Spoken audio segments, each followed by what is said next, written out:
Right now is one of those lawmakers, Congressman Jim Banks of Indiana. Congressman, welcome. Hey, Trish, it's great to be with you. Why are you so worried?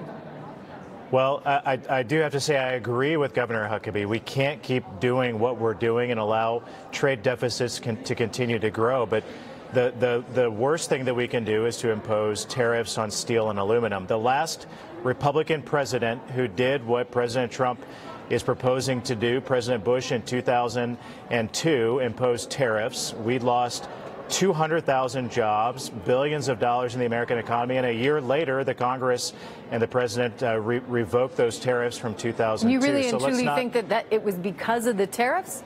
I do. As a free trader, I fundamentally do. But there was a lot of other stuff going on, right? Well, history taught us then, but throughout many other times in history, we've seen the negative results of tariffs as well. We also see from studies specifically related to steel and aluminum tariffs, as the president has proposed, that for every job gained in the steel and aluminum industries, we will lose 5 jobs elsewhere. So where I come from, which is Indiana, which is the top steel producing state in the country, and the district that I represent, which has the most manufacturing jobs per capita of any other congressional district in the country. We still have a lot to lose with agriculture, with the automobile industry in our district. While steel might temporarily see a benefit, we're going to see a negative consequence for every one job. So you're going to have to pay $160 more for that $36,000 car.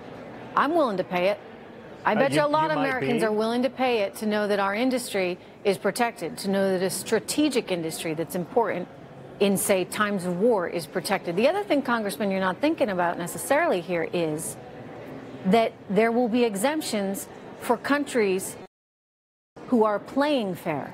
So if Canada, who supplies 40% of our steel right now, signs onto a NAFTA agreement that's fair and they don't, flood the market with cheap goods, such as they do in their dairy industry, which is hurting Sean Duffy's constituents there in Wisconsin. If they're actually fair about things, well, then we don't charge them the tariff. How about that?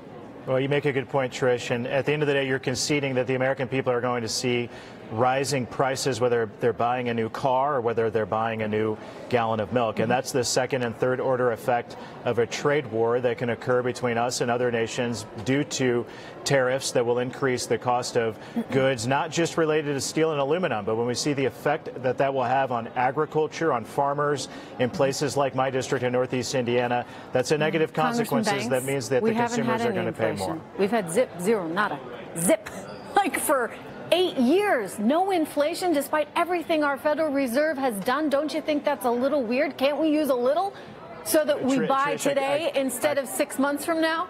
I couldn't agree with you more, and that's why I'm so proud of the tax cuts that we passed just a few months ago, the great economic benefit that we're seeing every day grow more and more due to that. And that's why I couldn't be more concerned about the outcome of what tariffs could bring to destroy that positive effect that we're seeing in our economy. I appreciate hearing that. Today. I think you guys are overreacting just a little bit, but I appreciate hearing that, and time will tell. But as we're proceeding forward here, in just about an hour, the president is going to be signing those things. So we'll watch. Congressman Banks, I appreciate you being on. Thank you.